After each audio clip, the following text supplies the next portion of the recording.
Hey everyone, thank you for listening to another episode of Spoiler Force Podcast. You can find more episodes on any major podcasting platform such as Apple Podcasts, Spotify, iHeartRadio, SoundCloud, and even on YouTube. Don't forget to subscribe and make sure to follow and like Spoiler Force Podcast on Facebook. What's up, everybody? This is Ming Chen from AMC's Comic Book Men. Listen, I have a podcast studio. I do multiple podcasts. I listen to Kevin Smith's podcast. Those podcasts don't matter. The only podcast that matters, Spoiler Force Podcast. They record in Michigan, my friends. And if that's not an indication of how awesome this podcast is, my man Ricky Veng, the host, he's Asian. So that's all you need to know. I love the Spoiler Force Podcast. Listen to it, subscribe to it, like it, download every episode, and then do all that all over again because I love Ricky and I love the Spoiler Force Podcast. This is Ming Chen. I love you, Ricky. I love Spoiler Force Podcast. Listen to it, everybody.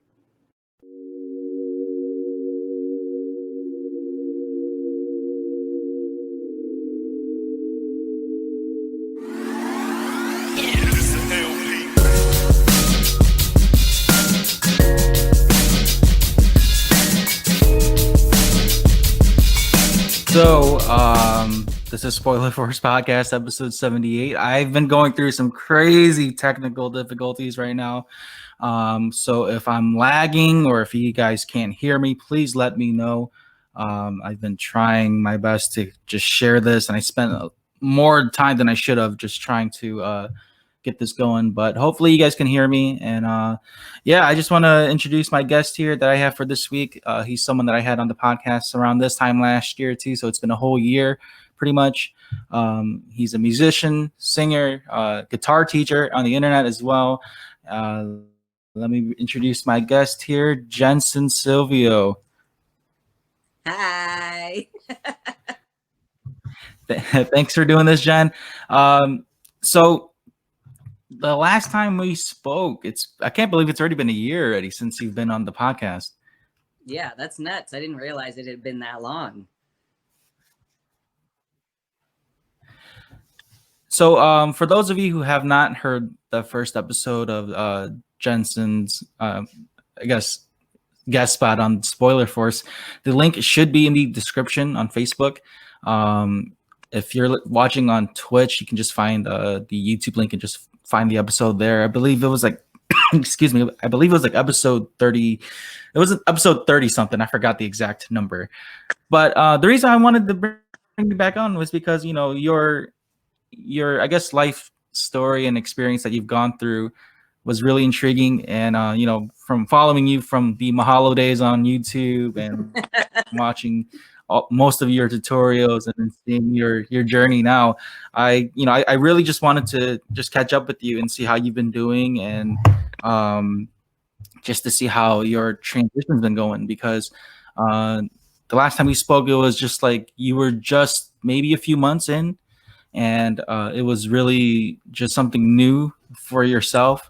And I really enjoyed how you kind of just talked about making that kind of choice. So now it's been a year, and your change has been really noticeable, both physically. I can see you're starting to get that beard a little bit. It's coming in. It's doing it. Here. It's trying so hard.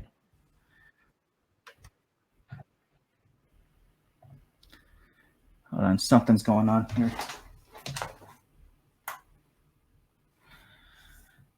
All right, so hopefully this works better now. Okay, sorry about that. So yes, today I just shaved too.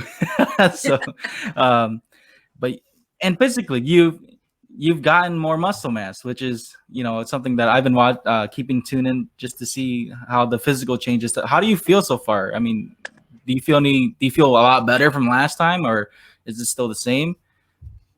No, I feel better. I feel more and more myself, more and more what I've been thinking I should look like, my whole life, and definitely have put on some muscle, working really hard to put on muscle.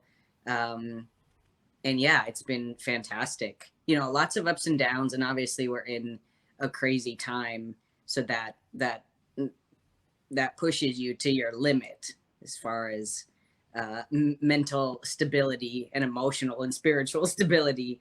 But, you know, really, it's been fantastic overall. Last time when we spoke about a week ago, you said you were doing a marathon. How did that go for you?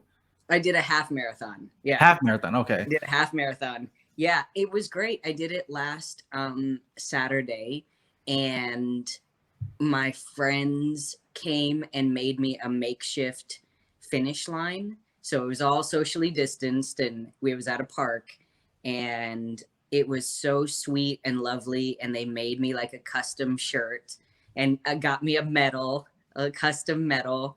And I was just really proud of myself, because I would never consider myself a runner at all. But I started seriously running at the beginning of quarantine, because it was the only way to release my stress and anxiety, because I obviously couldn't go to the gym and was just scared and angry and all this, you know, everything that everybody's feeling.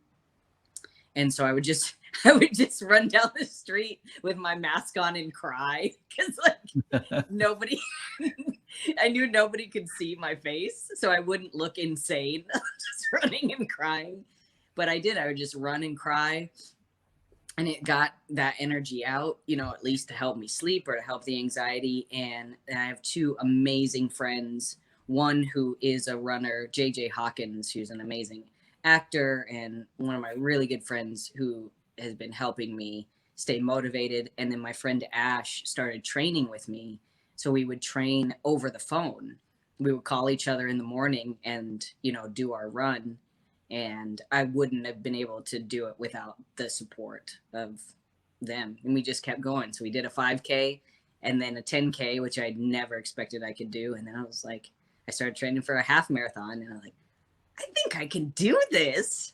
So it was great, because it was something I never thought I'd be able to do ever. I barely thought I could run 3 miles in March.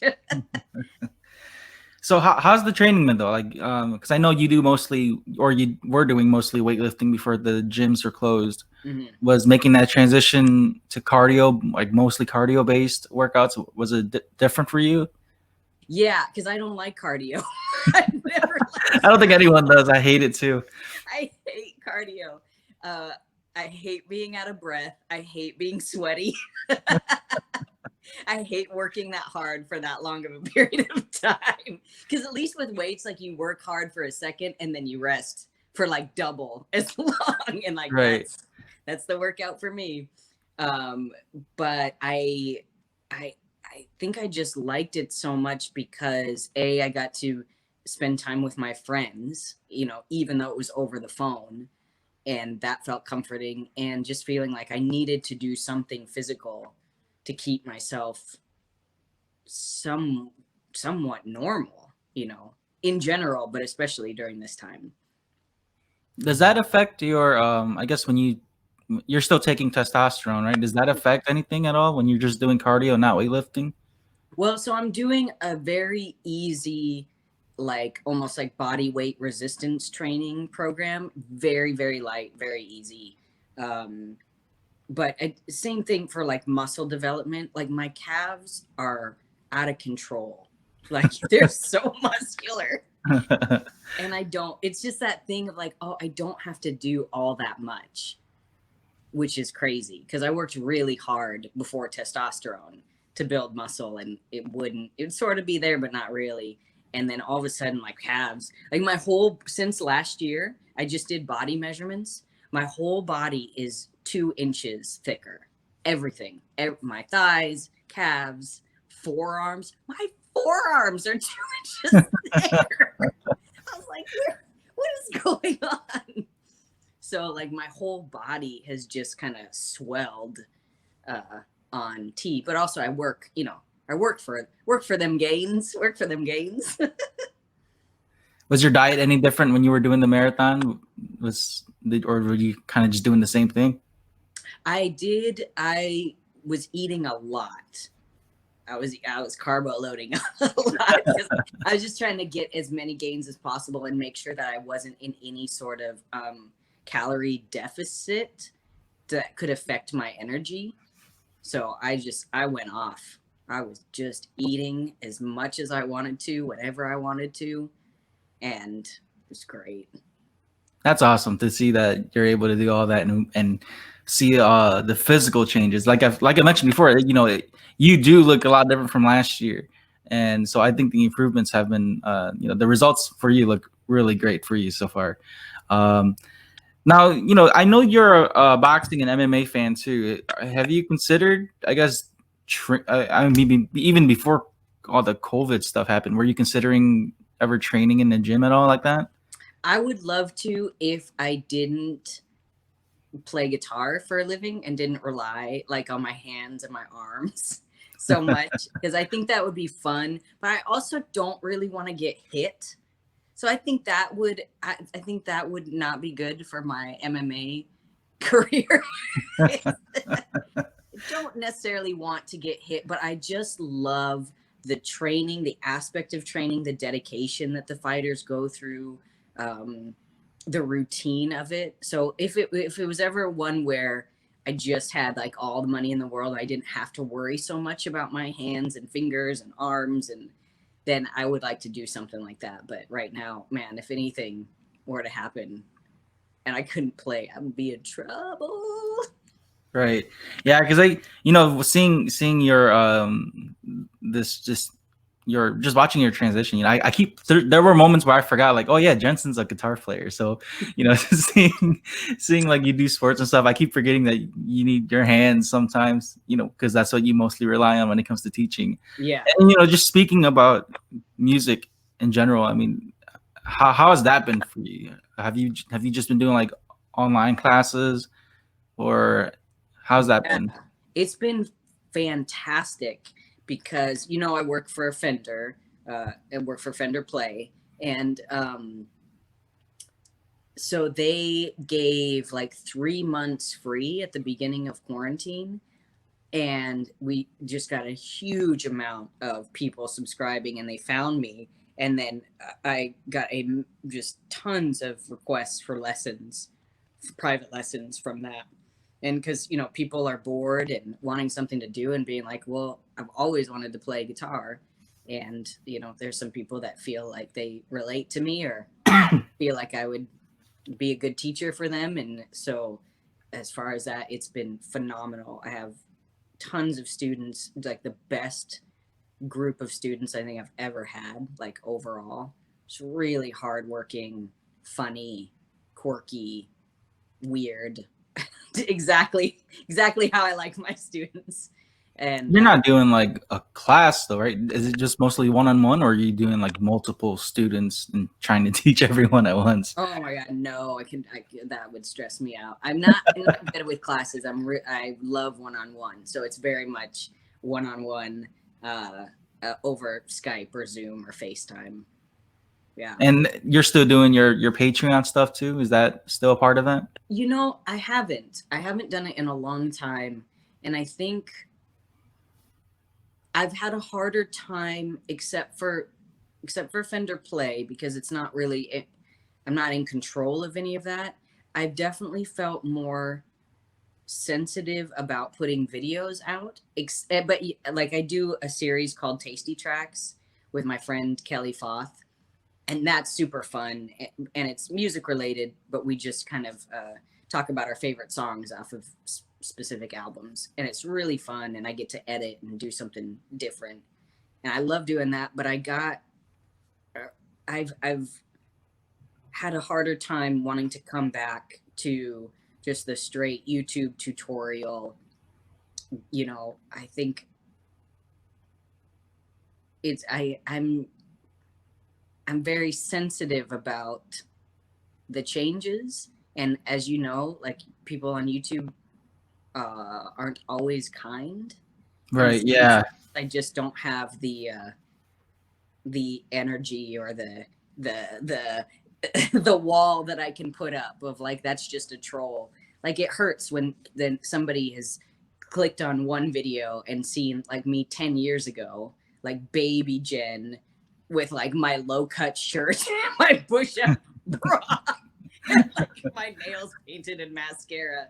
And then they click on there, and then comments like, what the, who is this, like, what, oh, you used to be so pretty, oh, what have you done? And sometimes I'm just like, oh, I don't have the energy for this.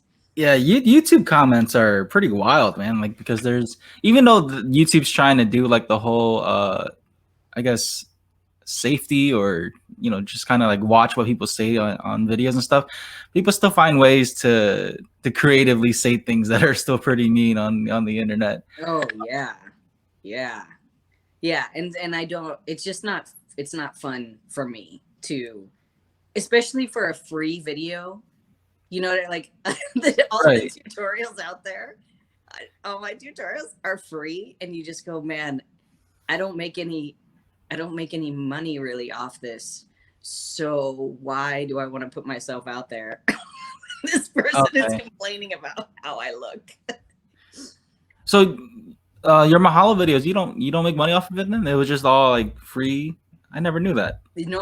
So they paid me in the beginning just per video, and then when we were really cranking out content, I was on staff there, so I was making a specific amount. But no, I don't get paid. Like, that was it. I don't get paid for, like, the right. Yeah, there's really no point then if you're not getting paid for it. Well, yeah, it's great because the videos are out there, and obviously, like, Fender found me through that. Students continue to find me. It's wonderful. So it's worked for me for sure. But my biggest video, which and unfortunately got taken down for copyright reasons, but was the Hotel California video. And I think before it got taken down, it was like at 5 million views or something, and I made $10 off that video. Really? Oh my God. Wow. They paid me $10 per video in the beginning. So I would shoot 10 videos in a session, and I would make $100. And so all those ones in the very beginning, just know I made $10. That is crazy. I didn't know that. Mm-hmm. Yeah, because like, do you think it's because of the whole, I guess, algorithm change? Because I know YouTube's doing stuff a lot different now too. Like, you have to have a certain amount of views and subscribers now, and even to get like a URL on YouTube, you need 100 subscribers now. So everything's been changing on the YouTube, I guess, just for creators. Yeah, but oh my God, that's wow. I always thought you got paid just for the views. I didn't think it was like that at all. Wow. No, the stuff that on my channel I do, but I mean, I make maybe $100 every 5 months off of it, because it's not, nothing I do is viral or Right, so it's just like steady building the views. Yeah. So it's nice because I think I have something like 4 million views on my own channel, which is great. It's great for the resume for sure. But a lot of people assume that I've made all this money from the videos on Mahalo, and you're like, no, I guarantee you I made about $10 off of each video. Now, since you're doing the one-on-one sessions, how's, you said you enjoyed that more, and are you still planning to do, like, I guess, tutorials then, or is that more just private sessions now, just learning songs and stuff like that? Your audio is doing this thing that it was doing before, that like, was it skipping? How's it now? Same. Wow. Okay. Damn. All right. So let me see here. All right. So I'm gonna, hopefully this doesn't affect the stream here. Let me just. Is it just me now? Is it just my show now? Well, now that we got rid of him, we can really talk. I don't even know if anybody's here. I'll just talk to myself. I don't care. How about now? Same. What? Really? Wow. Okay. Shit. It could. I don't know if it's something on my end. Hold on. If you like podcasts like me and want to start your own, use Buzzsprout. Buzzsprout is a very effective and easy way to begin your podcasting journey. With easy to use tools, Buzzsprout can help you get your podcast to major podcasting platforms like Apple Podcast, Spotify, iHeartRadio, and more. You can view stats, create audio clips, and even have your own podcasting website.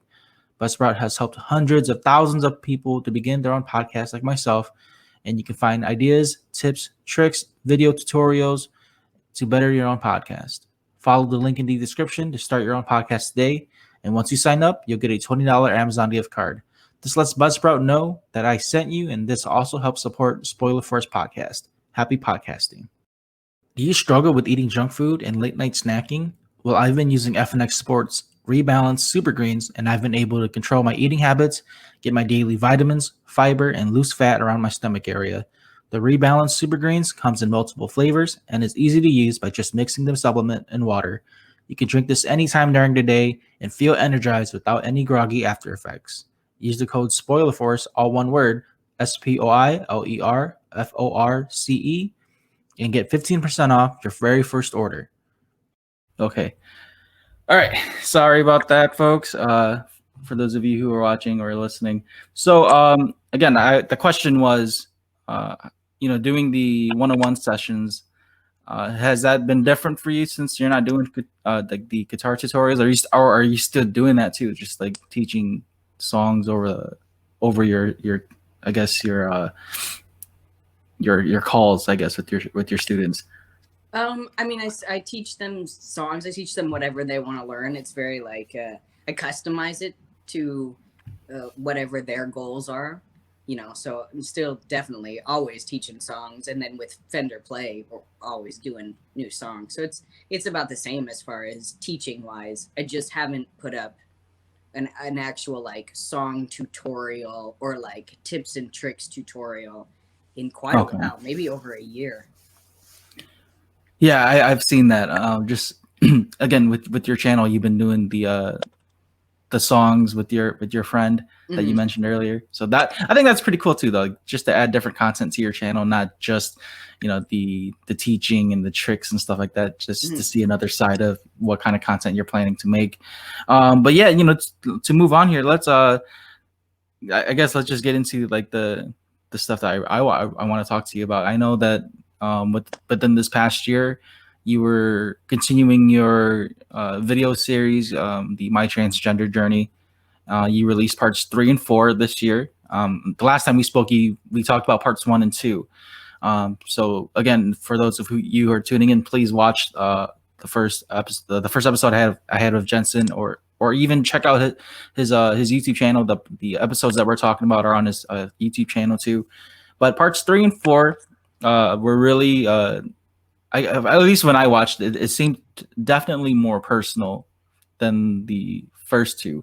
Part 3, you had your mom on one of the episodes, which I thought was really cool to see and to hear her perspective on, just to see your changes. And I was really happy to see how like supportive she was. I know we talked about like how your family was already supportive from the start, but I guess just seeing how, reading the physical body language of how supportive she was for you, I was really happy to see that, and just to hear her side. And I have like most of my questions are kind of just based on that episode, episode 3. So hearing her just talk about like how when you made the transition from Jennifer to Jensen now.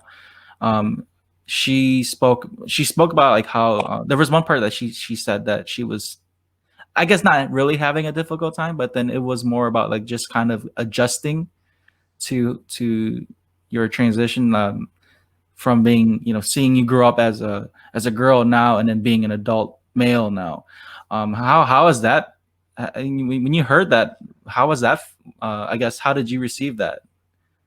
I mean, I knew. So we had talked a lot beforehand about what we were both feeling, and she, any feelings that come up, in my opinion, are okay. She had a lot of grief but also but also a lot of relief. And I think she says that in the video of like, she felt like she was able to take a big sigh when I finally came out of like, this is the thing that we both knew was coming at some point. But I think the big thing for me was telling her, you know, you have every right to feel what you want to feel. If you feel grief, if you feel anger, scared, frustrated, like happy, excited, like whatever you need to feel is okay. But right now, I can't hold that for you. So like you have to find some other people to talk to, some other resources so that you can feel that, you can express it. But like, I can't, I'm going through so much right now that I can't hold that.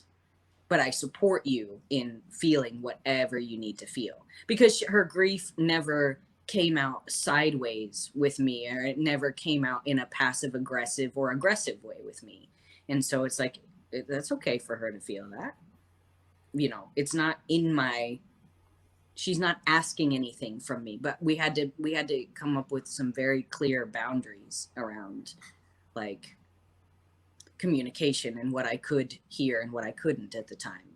But I just highly encouraged her to talk to other people. Did she, I guess, did she feel that she had to say like certain things around you then, like be more careful what she said around you? Is that something that, was that something that you guys spoke about? Or, because I know like sometimes she still had difficulty with the pronouns. I know that she was, you know, I mean, I'm glad to hear that, you know, how you're okay with it, because you understood where she was coming from. So I like that you guys already understood that. But did she feel like she was, I guess, to put it the best way, did she feel like she was walking around eggshells around you? Did you feel that at all? I didn't. I would be curious if she felt that way. I didn't feel like she was walking around on eggshells, because I was also taking my feelings to other people as well. Okay. So it was kind of, a lot of times we were able to meet in the middle after getting through our own feelings. And yeah, she's sensitive about the pronouns, but I'm not, because I know that she tries so hard, and she still misgenders me, and it's not a big deal, because it's the intention behind being misgendered, you know. Right.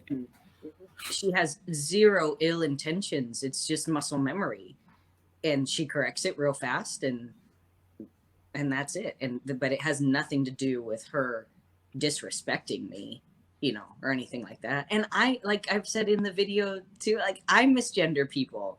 You know, like I have friends that have transitioned or are in the process, and I have misgendered them, and it's just like it happens sometimes. But it's not, for me personally, I don't get upset when I know the intention.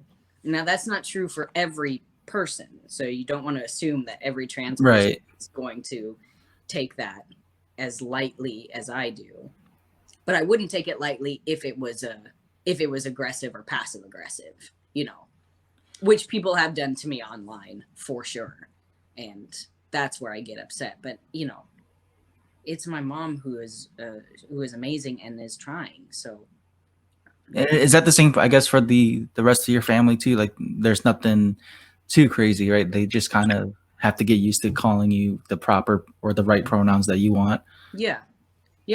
And again, they love me, they support me, and so if there's a mistake, there's a mistake. It's okay. Now, I also know that in the video, like she talks about, and even you talked about this too, like going from Jennifer to Jensen when you made the name change. Was it difficult at the time too, just like going from, you know, your previous name to now? I know, I mean, Jen is still the common name that's easier to go by for you. I know that, but you know, I guess for your parents, knowing you as Jennifer to Jensen and seeing that transition there, it's almost like seeing two kids almost. Mm-hmm. You know, so how was that like for your parents? I mean, was it, did they feel, I guess, I don't want to make it sound like it's a bad thing, but like, was it difficult for them to see that change for you too, just to go from like years of seeing you as a girl to now, you know, you're being in your mid-30s to being a male. Was that kind of difficult for them too? No, it was not difficult for my stepfather because he has always related to me as kind of a little boy. And so he was not surprised when my mom told him that I was transitioning, and so he never really saw me as like a little girl. And he came into our lives when I was 15. Okay. So he wasn't, you know, and I think my mom always knew because we talked so much about it or danced around it. So it wasn't like, I think she enjoyed sometimes when I looked very cute and feminine or high femme presenting. I think she liked that. But I think I've never fit into the mold. Even when I tried to fit into the mold, I didn't ever fit. And they knew that. They knew it was awkward. They knew I was trying. Nobody could pinpoint exactly what it was, but everybody knew that something wasn't fitting. So I think the coming out, it was like, that's the piece. Okay. And my mom growing up was actually very wonderful about, like, I could get the clothes that I wanted. I always got little boy clothes. You know, I could almost have the hair that I wanted. So she never pushed this like Barbie makeup. Right, like you should be like a little girl kind of thing. Yeah, and not that Barbie and makeup and pink dresses has to be only for girls, but especially in the 80s, that's what it was. You know, you had the girls section at Target and you had the boys section at Target, and you picked your toys from the girls section. And she let me play sports. Like, she never pushed this, like, she would only say, like, you are a girl, because we didn't know that trans was an option. Because I know for a fact. Right, because there's only like so much information at that time too. Yes. Yeah. So I know for a fact if I would have been born now with the resources of the internet and and all this kind of, my mom would have found resources and we would have talked about it, and I would have transitioned a lot earlier. So that was the only thing is we didn't have the resources or the language, but she never pushed this idea of like cute little pink dress girl onto me. That's wonderful to hear. Now, I do want to touch up on this too. You said that if you guys had the information earlier, you would have transitioned earlier, I guess, then, or would you have waited a little bit longer? No, I have a feeling that if this was the time where I was growing up, that yes, I'd be getting therapy and we would be taking it slow, and doing the social transition first. But yes, I was very, very clear very early on, you know. So yes, I think that's what would have happened. Now, I was looking up online. There was like, I guess this phrase, dead naming. I know that's kind of a thing, or that's something that people in the trans community use to not be mentioned, like of who they were before. And for you, Jen, is that something that gets to you too when people still call you, I guess, Jennifer at times, or do people not do that anymore? Nobody in my circle does it. My family doesn't. Sometimes it's mainly Jen. Every once in a while, someone will call me Jenny, and because Jenny was from a long time ago. But I never really went by Jennifer. So Jennifer, okay. You know, that wasn't a big deal. Again, it's all about intention, and that's the thing. I loved my name. My name was Jennifer Catherine, and I loved it. And when I filled out the paperwork for my name change, there was definitely grief, and not everybody has it. And I should say off the top, like, I'm giving you my experience as a trans person up until now, but that it does not, I am not a trans expert. I don't take my experience as the trans collective experience. Right. Yeah. Right. Good thing you made that clear. Yes. Yeah. For those of you who are listening, we're talking about Jensen's experience, and it doesn't speak for everyone. So Yeah, it does not even close. So don't go around asking people their name that they were given at birth. Like, you don't go. It's not appropriate to go asking lots of questions unless it's a safe environment. But I know you, and you've always been so kind to me, so we can have an open conversation. But that doesn't mean that every trans person wants to talk about this or. right. Yeah. Because these kind of topics are really not, I don't want to say sensitive, but it's very personal. Yeah. And it's something that the person has to want to talk about. That's why, like, even when I talk with you now, like, I'm still kind of like, I don't want to be so straightforward, because I don't want to like have people listen to the podcast and go, damn, Ricky's pretty like direct. So I'm being very careful what I'm saying too. But I understand, like, and knowing you, I know that I can say, I guess I can word things a little bit differently around you without having to be too cautious. But and again, thank you for that, because I'm glad I'm able to talk to you about these kind of things with you and have an open discussion like this. In the video too, you mentioned how you felt about making that transition from Jennifer to Jensen, and that kind of struck a chord with me a little bit. Like, I guess just I kind of just. I really just felt your pain through that video when you talked about that, and how you said, like, you put Jennifer through excuse me, you put Jennifer through so much pain and grief, and that she was the one that was giving you your experience now. And I don't know, like, I can't relate to that personally, but something about how you, like, the way how you said it, man, it was just, it was I got a little emotional watching that part. I'm just like, because it's like, it almost felt like you were bearing like a sibling or something. Like, it seemed like you had like this other person that you were with this whole time, and then they're just fading out of existence. How do you feel about that now? Do you still feel, I guess, grief with that, or are you learning to kind of just cope with it differently now? I don't feel as much grief. I feel more gratitude than anything now. And yeah, you're right. It felt like watching somebody slowly disappear. It wasn't like, it didn't feel like a death to me, like a quick thing, but watching this part of my identity slowly disappear. And yeah, like you summed it up well. It just felt like I just treated her so bad, and recognizing that part of me was just trying, trying the best that I could with the options that I had. And so I don't feel as much grief with that. I feel just very thankful for that part of my life.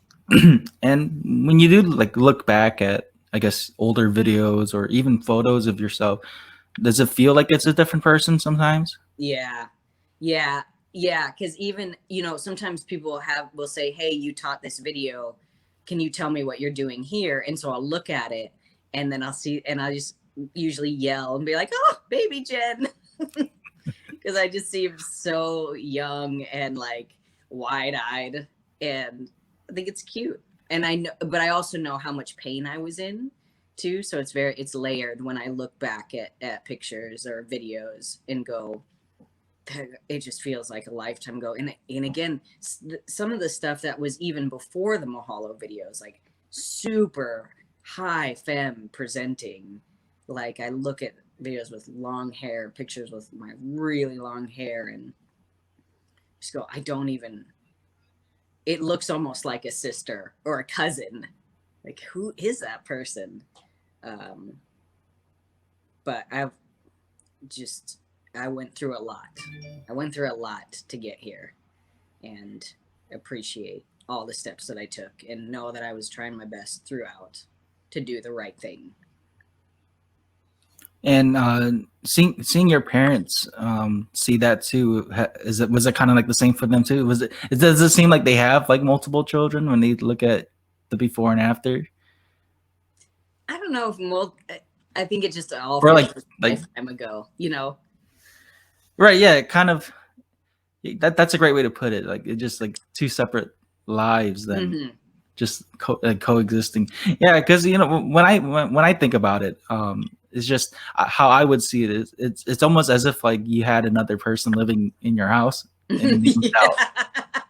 So, but yeah, like I said, I can't relate to it, but then it's just seeing that kind of change and then seeing like the physical appearance again, just seeing you physically change and you look completely different from before. I mean, that I that's why I kind of just wondered to see how your parents felt about that, because again, seeing two different people, but then it's the same person, around them, the same characteristics or the same like personality traits.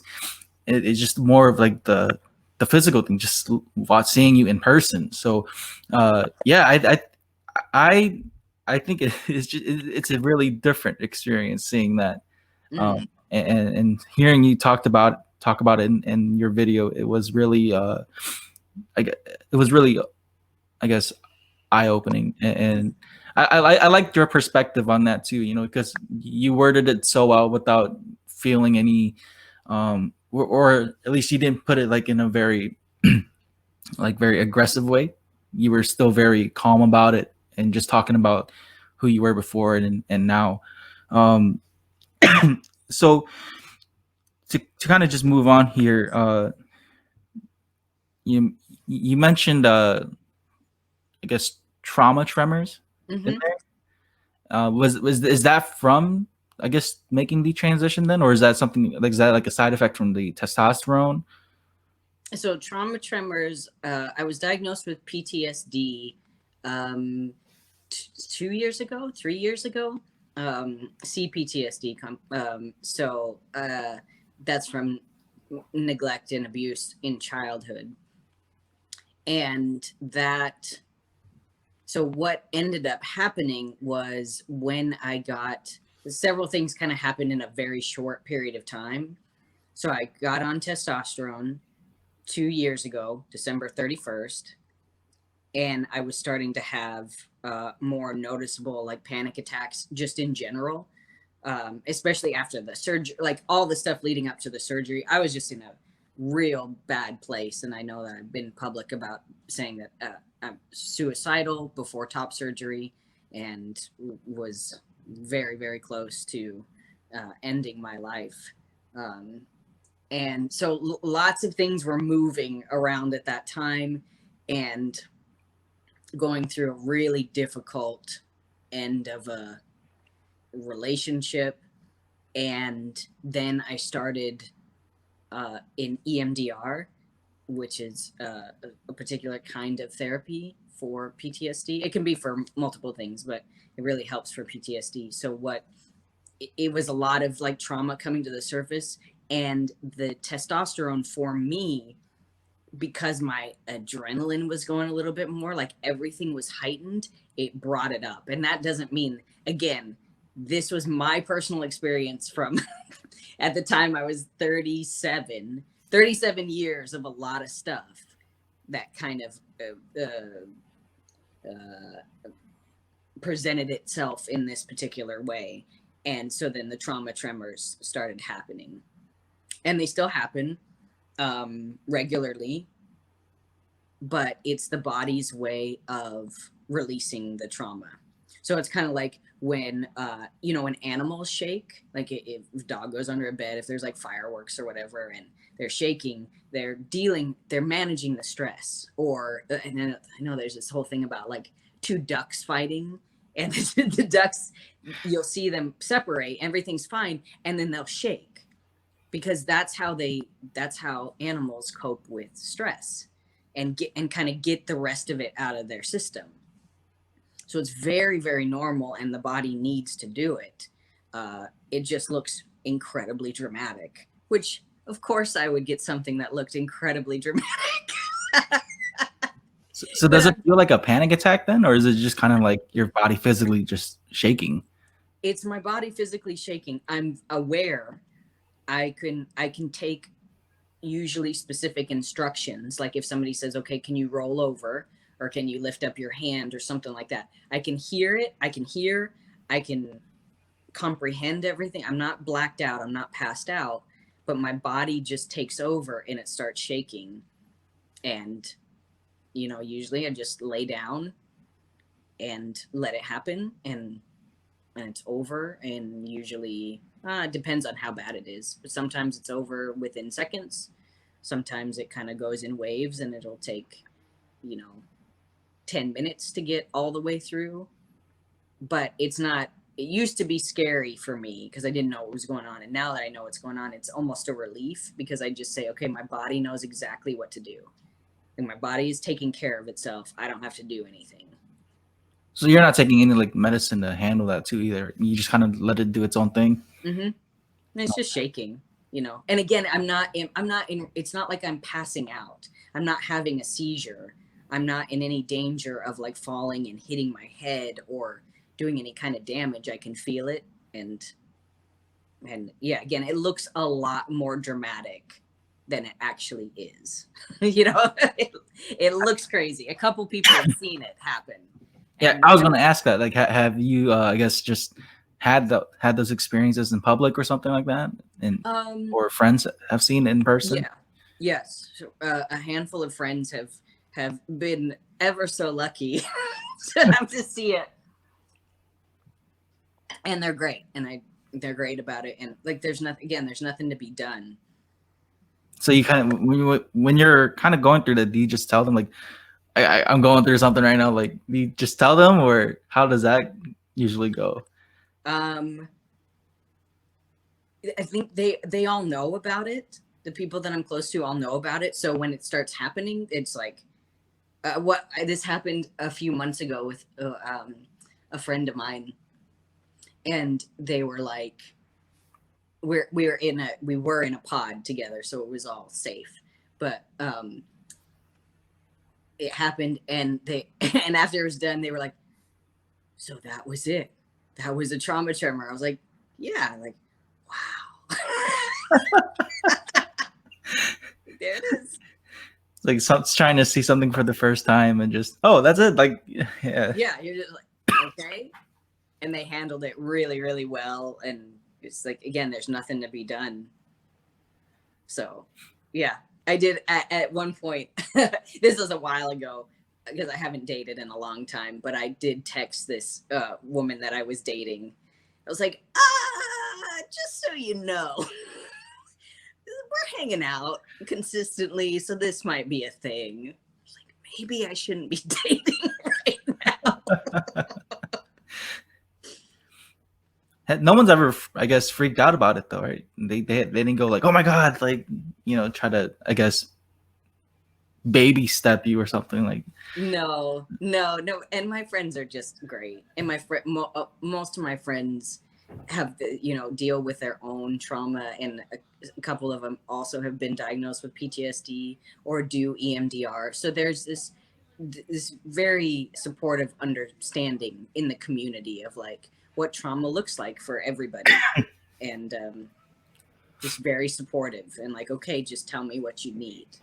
So no freakouts. And again, it's not, most of the time I'm at home anyways. I'm at home and safe, And since we're on this topic too, with you and your friends, you mentioned in the video that sometimes you get, like, getting misgendered with your group of friends. How is that still something that's going on? Like when you're with your all male friends or all female friends, or even because I would read female. Yeah, I was with all females and I read male with all males. No. So funny thing, in February I went on a cruise with my two friends. This was like, it's so dumb in retrospect because it was right when Corona was starting, but we didn't think it was going to turn into what it did. So we're like, yeah, we're going to keep going on it. Cause we didn't know. So we go on this cruise, and that was a while ago, and I'm with these two beautiful, petite, blonde women, and it was the first time that I was being read male by everybody. Everybody on the ship, every person was reading me as male. And so that's when it was like, oh, stuff is changing. And it's now because, obviously masks and social distancing, it can't even be close to my friends in general to be able to see how I'm being read. But I think if the masks weren't a thing, the fact that I have enough now of a patchy teenage beard, and also my body shape is so much broader that I'm being read like when I go to the store as male, which is fascinating because I have a mask on. So it's like, what is reading male? And then it goes into that, how do you read somebody so quickly? Like, we all do it as male or female, but so it's hard to tell. It's hard to tell now because of the social distancing and the masks and all that, of like how I'm being read in general. But most of the time when I go to the store, I get "hello, sir," and I take it. You're not getting any more like voice cracks, are you? Oh yeah. You still So yes, I have control over it because I know where it is in my voice. So if I talk up here where my voice used to be, then it cracks. But if I talk lower here, then it's fine. And if I talk above the crack, then that's also fine. Was that awkward for you? Because being able to speak at such a higher pitch before, and then or even feeling like the voice drop, was that something that was kind of just throwing you off a little bit? It was weird, but it was exciting. I never thought I wanted my voice to drop, and I know I talked about that, especially in the first video, part 1, being so scared of my voice changing. But then and again, it's not this thing where it just drops. Like, it would kind of go a little bit lower, and then it would come back up, and then a few weeks later it go lower. So it was like this. It just like trended down. So it's almost like just going through puberty again. That's what it is. I mean, that's literally what's happening. Is I'm going through a menopause as a female, because the heightened testosterone is like stopping my periods, and there's less estrogen in my body, like what would happen in menopause, simultaneously going through male puberty. So a lot happening. But yeah, I love my voice being lower. I've been working with an amazing vocal instructor named Michelle at Sing for Your Spirit, who since the beginning, and so learning how to use my lows and keep my highs, and she's helping me smooth out the cracky area. But also in VO, the crack is like, I'll be able to play teenage boys for the rest of my life. That's something that a lot of people don't even talk about, like just the experience of going, because you're taking testosterone and then going through like menopause and then also going through male puberty. That's a lot going all at once in your body. I never realized that. Like that's a lot to handle. So how is that like now for you? Is it something you're used to now, or is it kind of just you're just adjusting to it? Now it's fine. I'm on a good dose and have been for over a year. Everything feels so much more settled. Yeah, so I always think about the waves. Like in the beginning, you're just kind of going like this, and then it starts to even itself out. And now I don't really think about it. Sometimes when I'm in need of a shot, I'll feel a little more fatigued, maybe a day or two before. But it feels totally normal. It's just first couple months where it's just like, oh my God, who am I? And your body's adjusted to the testosterone as well, just like being taking in the testosterone, because I know that you got to do this for the rest of your life now, pretty much. If I want the effects, then yeah. It's great. It's great. My estrogen levels are low, and my testosterone levels are where they should be. So they're a little lower than an average cis man, and that's perfect. I like it. I don't know. I think you might have more testosterone than the average cis man. No, I get my blood checked, and that's. I don't know, man, because there are some cis men out there who are kind of suspect about I've seen some. I've met some guys who are just cis male, and I'm just like, I don't know. I think you might have more estrogen in you. Yeah. Now, the last time we spoke, you said you didn't want to do bottom surgery. Is that something that you still don't want to do? Yeah, I'm not interested in that right now. That's holding true, and I have some friends that are, and so we talk about it, and it's still not something that I feel that I need to do. And yeah, and once again, because I trust you, we talk about these things, and because I want to be transparent and help people, but don't go around asking trans people about Yeah. For those who are listening, please be very considerate of who you're talking to. Yeah, don't ask people questions about their genitals. Like, hey, what do you have down there? That's not appropriate, but it's appropriate between us because we have that rapport and that trust there. Yeah, I bring this up because in part 4 of your video, you talked about using the Sandipy, and is that, how is that? Because since you didn't do bottom surgery, it's like, is it just placing like a you said it was like silicone, right? So it's just placing the male genitalia just there, and you just stand to pee, and that's it. Yeah, there's not much. There's lots of different kinds, and then you can get packers also that are not stand to pee, but just something that you feel affirming that you have something there. Me, I am a Virgo, and I need functionality, so I don't feel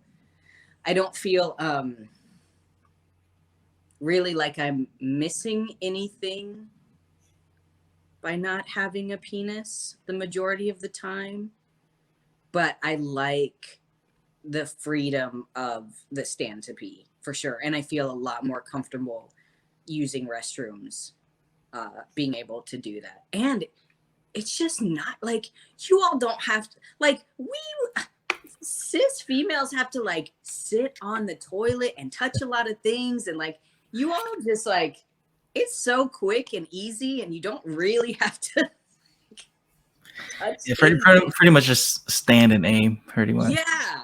So I really love that feeling of just I don't have to, if I'm in a public restroom, I don't have to really touch anything in there.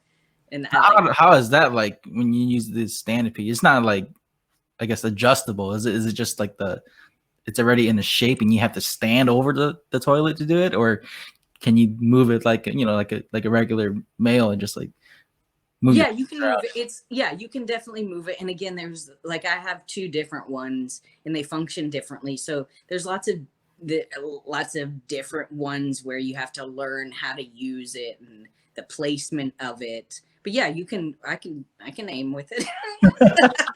I didn't say my aim was good. How are the bathroom situations for you now? I know that with this year and with more progressiveness that's going on, bathrooms are being more, I guess, gender neutral, right? So is that something that, I guess, for yourself, is that something that you've been able to adjust better with, or or when you go to male bathrooms, do you still feel kind of, I guess, awkward? Again, it's weird because of the pandemic of I don't really go anywhere, so I haven't been tested in a long time.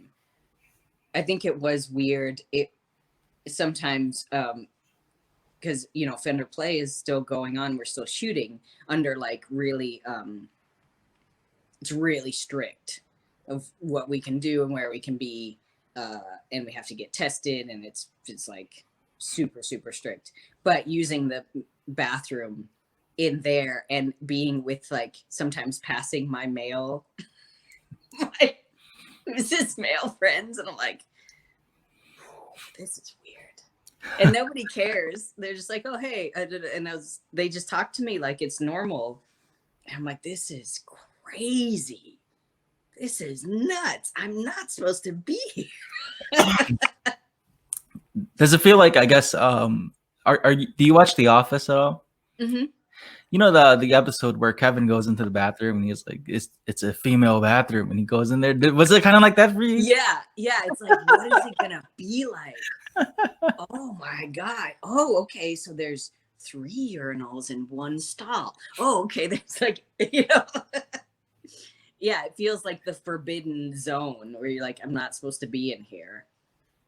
But it's nothing. It's like no big deal. Nobody cares but me.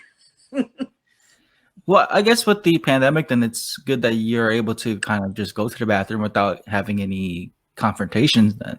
Because that was something I was kind of like, I guess, worried about for you too, because some people may not, not everyone, but there are people out there who feel some type of way about that.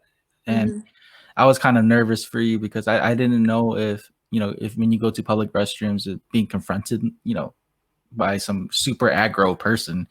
But you haven't. Well, the fact is that luckily it's better and better and better that I'm passing, that I'm not going to raise any flags, but really the bathroom situation is so much harder for trans women. Like, trans women are more at risk than trans men. And not that trans men aren't at risk, but trans women have it the hardest in general with everything. Like,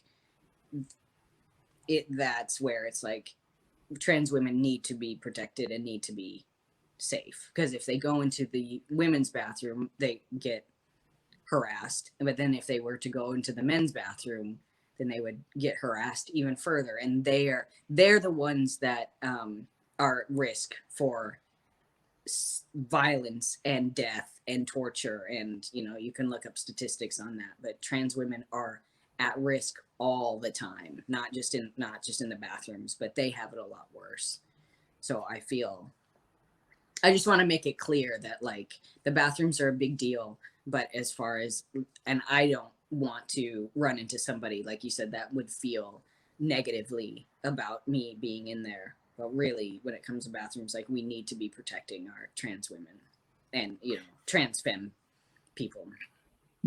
I guess then, do you feel like when it comes to this bathroom situation, or even just like in general, like changing rooms or something like that, do you feel like there should be a section for the trans community then, or should it just be kind of like co-ed kind of thing?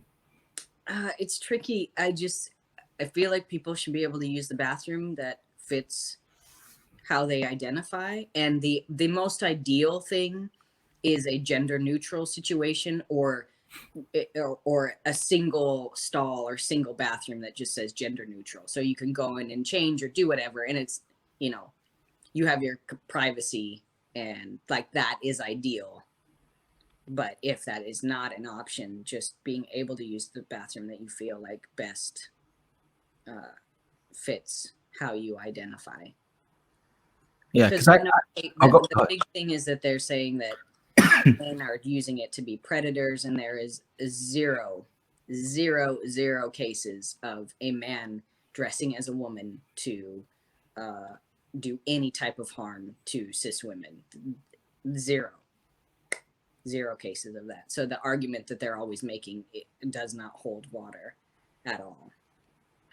Yeah, that's what I was trying to get to as well. Like, just because people, use those stereotypes or just rumors like that to kind of just justify their actions or the cases that they're trying to present. Again, I can't relate to how the labels are and stuff like that. It's just, simple things like just going to the bathroom. Like, that can cause so much division, I guess, when it comes to that, just the different communities and stuff. And just seeing that's why that's why I'm kind of like just curious to hear your perspective too, because should there be more, I guess, rooms available, but then that's almost kind of like making more division, I guess, and just like more labels and more things like that, and kind of just not letting people just go use the restroom and leave. I don't know, like people always think like the creepy stuff happens in the restrooms, and a lot of this stuff happens just out in the public too. Yeah, Now, I don't have a solution. Again, like I am not.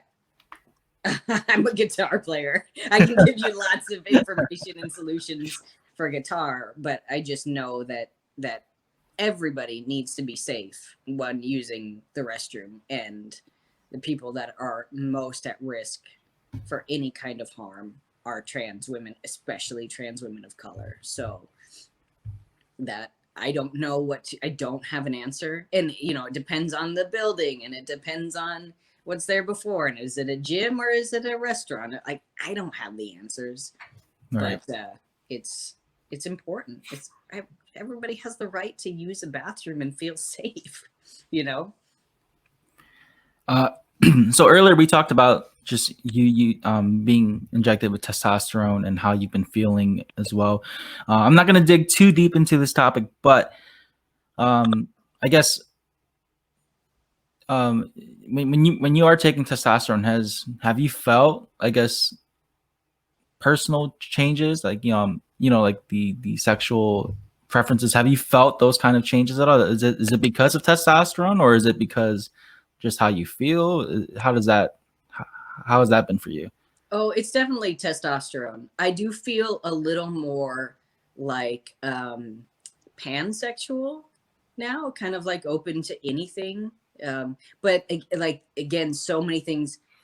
I'm not dating, and I'm in a 12-step program right now, and I have been for almost 3 years, and I'm in step 4, which is a really difficult step about taking your life's inventory. And I'm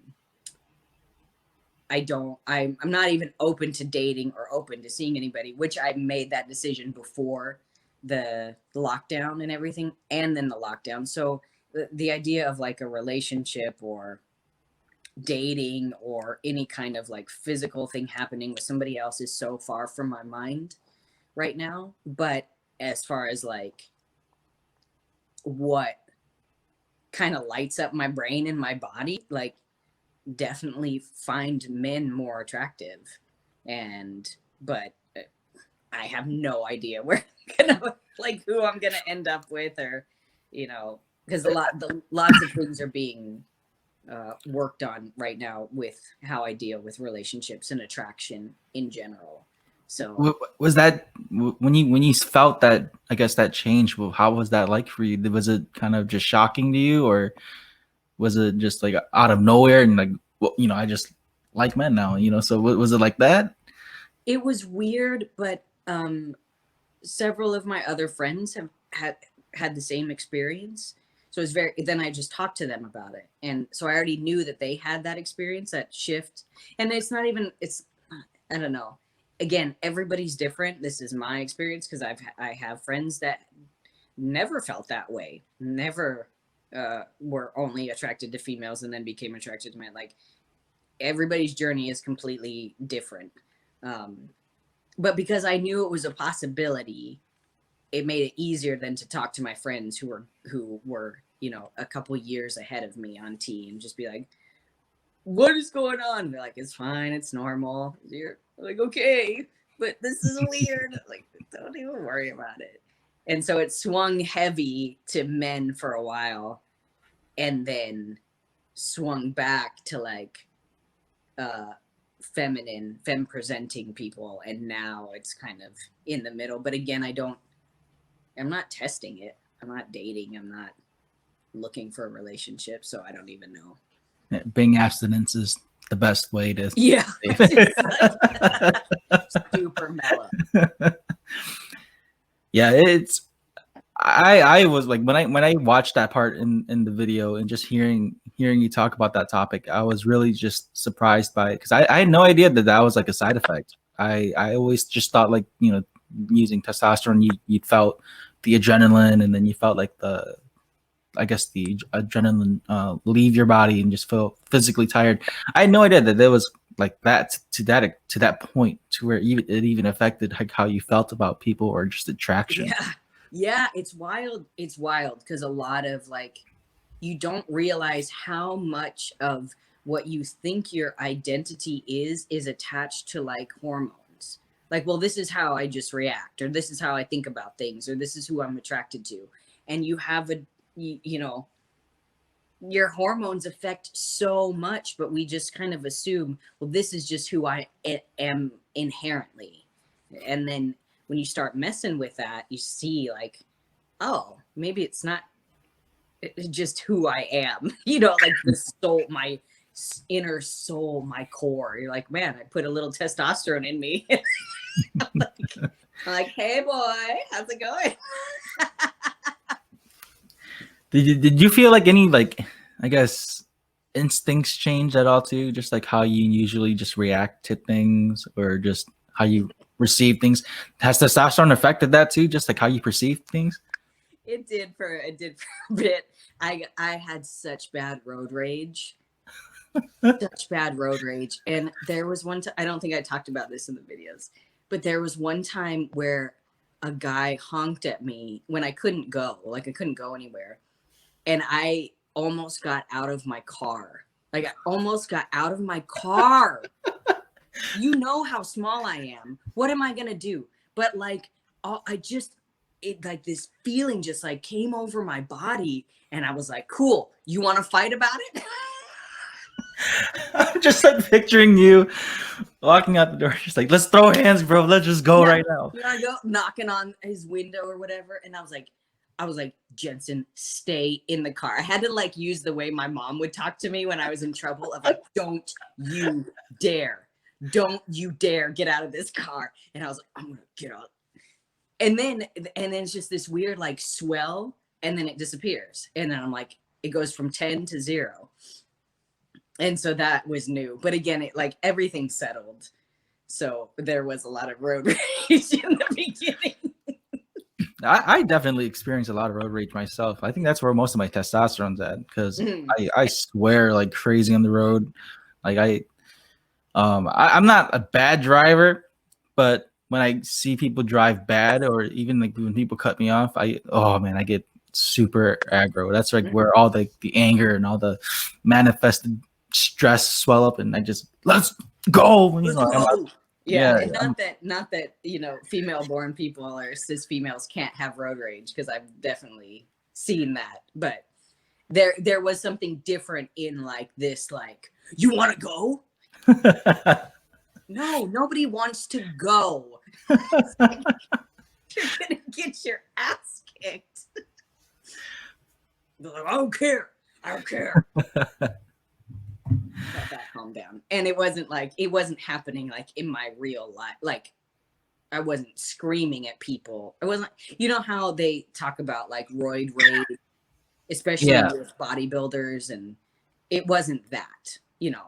I wasn't like throwing chairs and breaking things, and like that's where I noticed a lack of tolerance, and then where it would come out, where I was gonna fight people. You know, Jensen, I've had a great time having you on the podcast again, and just hearing your perspective, and just hearing how you've been doing over the past year. I'm very happy for you, just to see how you are, and thank you for just continuing to share your experience. You know, I don't want to leave things on a bad note here, but this last question I have for you, it's kind of, I don't want to say a downer, but it's a little bit more serious. But you know, going through what you've been going through with, you know, and having the support that you've had, do you feel like sometimes, like when you have yes men in your group, or like, you know, people who just agree with you, do you feel like that's toxic to you sometimes, or have you experienced any of that? The people who just go, yeah, go ahead and do and keep doing what you're doing, you know, without having the real intentions of your well-being? I haven't had that personally. My support group is very cautious, and I'm also very cautious.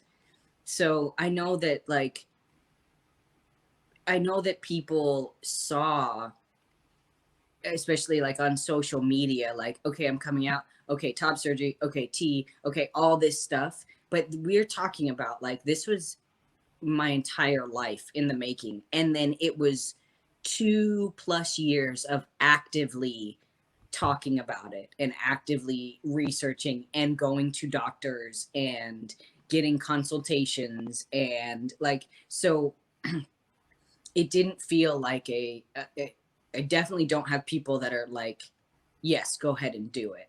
I have a wonderful support system that ask me very difficult questions and really make me think. And they challenge me, and that's why they're part of my support group, is that they don't agree with everything I say or do right off the bat.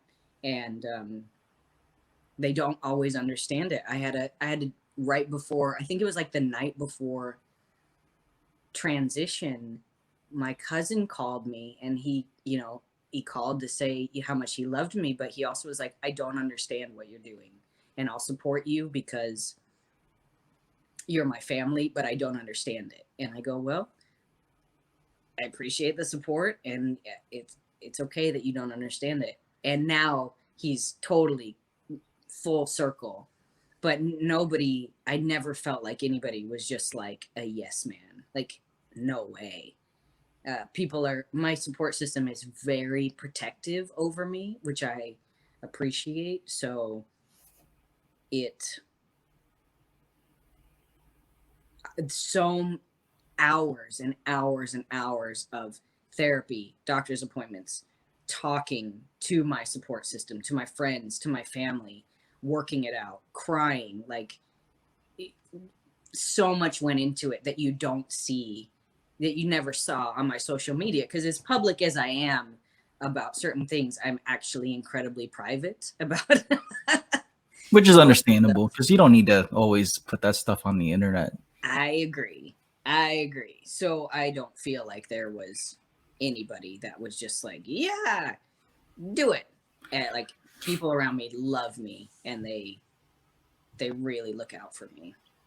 Yeah, I bring this up because it's not just for like it's just generally speaking, because there's always like mob mentalities on social media and people just jumping on the hype train, or people jumping on things because it's the trend. Not saying like transitioning to the trend or anything, but like I don't want people to misunderstand the fact that when people do make these choices to transition, it's not just to do it to do it. There's definitely a more deeper reason to make that change and to make the lifestyle change like that. Mm-hmm. And I just wanted to make that aware for people who are listening, because just hearing from your experience and your experience alone, it's definitely great to know that that you weren't kind of just pushed into doing something you didn't want to do, or people just agreeing with you just to agree with you. I'm glad that you have your support system the way that you have it set up right now with your friends, family, your doctors. I mean, hell, I support you all the way. Mm-hmm. I wouldn't want to have you do something that you don't want to do.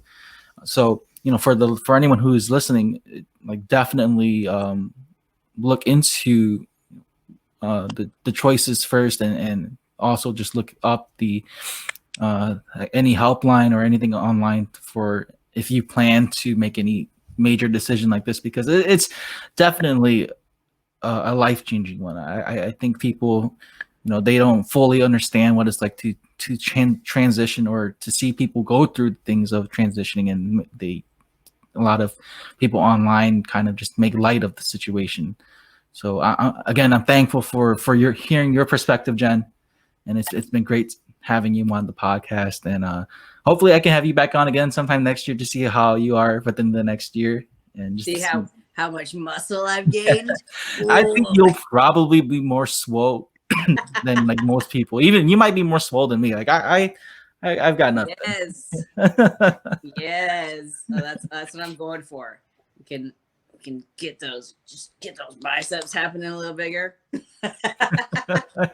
But yeah, for anybody questioning, I always say go slow.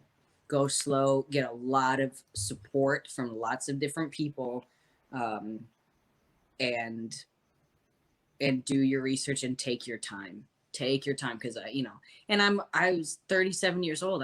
Was a grown ass person, like I wasn't 15, I wasn't 10, I wasn't any of this stuff. So I made a decision like an adult, and but through the help of other adults. But it took me a long, long, long time, and I'm glad, even though it was hard sometimes, because it did take so long, and I went through all these different, like we said, all these different lifetimes and bodies and things to finally come to, like, this is who you've always been, this is what you've always wanted. But I'm glad that it took me as long as it did, because then I can say for sure I've lived these lives, and it's not, I'm telling you, it's not right for me. But always go slow, always get good support with people who will listen to you and be kind, but also ask you tough questions and be willing to answer those tough questions and really look inside yourself, and not just brush it off as like, oh, I just want to do this. Because the thing is, it's not going to solve all your problems. And I just was talking to a friend of mine who has started transitioning just a month ago, and I just said, it's, unless you do the work on your mind and your body and your spirit, however that looks for you, transitioning will not solve all of your problems for the rest of your life. It won't. So if you're going into transitioning thinking that, it's going to be a rude awakening. It will make a lot of things easier, but also weird stuff comes up that you don't expect. So it's not this clear cut black and white. Yes, everything's perfect, and I'll never have any pain ever again, or never have any discomfort. So just knowing, like, there's still more work to be done even after you've transitioned or started transitioning. It's not the be all end all. Take your time and know that you're loved in any body, in any form, in any way. That's my biggest thing. Great words there, Jen. Again, thank you for being on the podcast. Would you like to plug any of your social media for those who are interested in following, your journey or even your music? Yeah, head over to on Instagram. It's Jensen Silvio, and a new website, Jensen Silvio. And if you want lessons, if you want to see tasty tracks, if you just want to see nonsense, that's where you can go to find it. Pictures of my cat. That's where it's at. All right, folks, you heard it there. Follow Jensen and continue to support Jensen, and also not just Jensen, but also the trans community as well. Again, this is a learning experience for myself as well, and I'm very thankful to have a friend like Jen to be able to talk about topics like this. And again, everything that we spoke about is through Jensen's experience and his experience only. Does not speak for everyone, so please be aware of how you say things or who you say things to. Again, I'm very thankful for this opportunity, and I wish nothing but the best for you, Jen. Thank you. Thank you for being such amazing support for so many years. I really appreciate you, and I appreciate you giving me this platform to talk about my experience, and just very much appreciate who you are in this world. So thank you. All right, so folks, this is the end of episode 78 on Spoiler Force Podcast. Again, you can, if you missed out on the live episode or anything like that, you can always listen to it on audio and watch it on YouTube as well. I should have this up on Sunday. If not, then I'll make an update on my Facebook as well. So make sure to follow the Facebook, Instagram, that Spoiler Force Podcast. So thank you again, Jen. I can't say it enough. And everyone, have a great day.